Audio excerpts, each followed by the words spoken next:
Hello friends, ഞാനിന്നിവിടെ കാണിക്കാൻ പോകുന്നത് ഒരു സിമ്പിളായിട്ടുള്ളൊരു ഹാൻഡ് വർക്ക്. നമുക്ക് കുർത്തിയിൽ ആർക്ക് വേണമെങ്കിലും ചെയ്യാൻ പറ്റുന്ന, അതായത് വരയ്ക്കാൻ അറിയാൻ വയ്യാത്തവർക്ക് പോലും ഈ ഹാൻഡ് വർക്ക് നമുക്ക് ചെയ്തെടുക്കാൻ പറ്റും.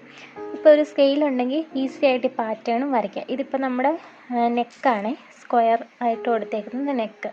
ഇത് ഞാൻ നെക്ക് നമുക്ക് മെറ്റീരിയലിൽ ചെയ്യുവാണെങ്കിൽ നെക്ക് എത്ര വേണമെന്നുള്ളത് അടയാളപ്പെടുത്തിയിട്ട് വേണം ബാക്കി പാറ്റേൺ വരയ്ക്കുക. ഇതിപ്പം ഞാൻ 3 ഇഞ്ച് നടുക്കൂന്ന് 3 ഇഞ്ച് ഇങ്ങോട്ടും 3 ഇഞ്ച് ഇങ്ങോട്ടും വെച്ചിട്ട് 5.5 ഇഞ്ച് ഇറക്കത്തിൽ ചെയ്തേക്കുന്നത് നെക്കാണ്. അപ്പോൾ ആദ്യം നെക്കിൻ്റെ പാറ്റേൺ നെക്ക് ആദ്യം വരച്ചിട്ട് ബാക്കി പാറ്റേൺ വരയ്ക്കുന്നത്. ഇതിപ്പം 14 ഇഞ്ച് ഇറക്കത്തിൽ ഒരു വര വരച്ചിട്ടുണ്ട്, അത് 2 എണ്ണം. പിന്നെ അതിൻ്റെ കുറച്ച് മുകളിലായിട്ട് ഈ 2 വര വരും, പിന്നെ നടുക്ക് ഒരു ചെറിയ വര.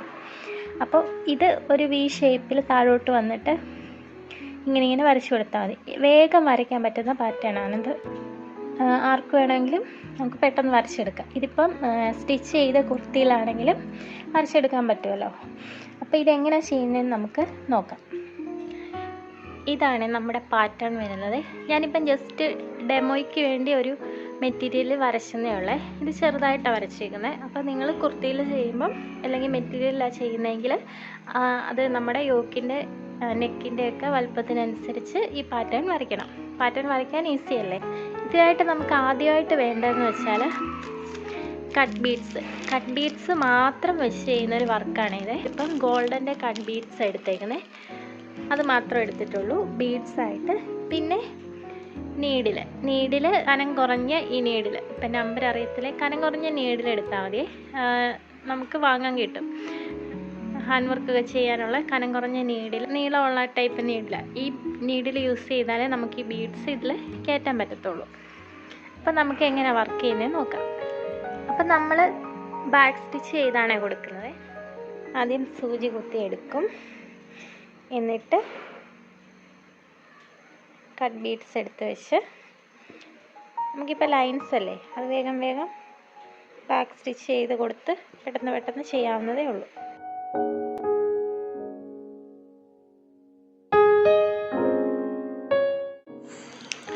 അപ്പം നമ്മൾ ഈ ലൈനെല്ലാം ഈ ബാക്ക് സ്റ്റിച്ച് ചെയ്ത് തന്നെ കൊടുക്കുവാണേ.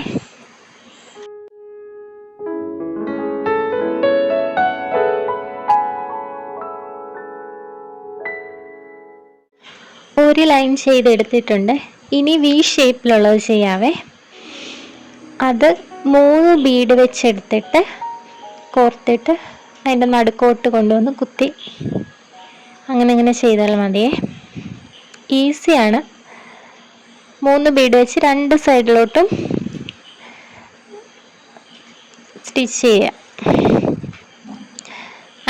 അങ്ങനെ തന്നെ താഴോട്ടുള്ള എല്ലാ വി ഷേപ്പിൽ വരുന്നതും 3 ബീഡ് വെച്ച് തന്നെ സ്റ്റിച്ച് ചെയ്ത് ഈ സെയിം പാറ്റേൺ റിപ്പീറ്റ് ചെയ്ത് തന്നെ ഫുള്ള് ചെയ്യുന്നത് അങ്ങനെ തന്നെയാണ്.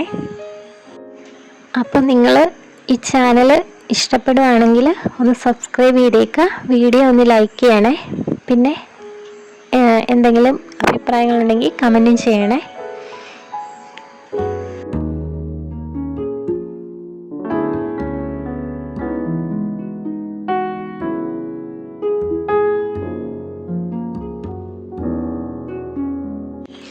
അപ്പോൾ ഒരു ലൈൻ ചെയ്തെടുത്തിട്ടുണ്ട്. അതുപോലെ തന്നെ ബാക്കിയുള്ളതും അതേപോലെ തന്നെ ചെയ്തെടുക്കുക. ഞാനിപ്പോൾ മുഴുവൻ ഇതിനകത്ത് ചെയ്യുന്നില്ല, കാരണം ഞാനിത് മെറ്റീരിയൽ സ്റ്റിച്ച് ചെയ്യാനെടുത്ത മെറ്റീരിയലല്ല, ജസ്റ്റ് ഒരു മെറ്റീരിയൽ എടുത്തന്നേ ഉള്ളൂ. പിന്നെ അതിൻ്റെ ഫൈനൽ ലുക്ക് എങ്ങനെ വരുമെന്നും ഒരു കുർത്തിയിൽ ചെയ്തതിൻ്റെ ഫോട്ടോ കാണിക്കാവേ. അപ്പോൾ ഇതിൻ്റെ ഫൈനൽ ലുക്ക് ഇങ്ങനെ വരുവേ. അപ്പോൾ പുതിയൊരു വീഡിയോയിൽ കാണാം. ബൈ.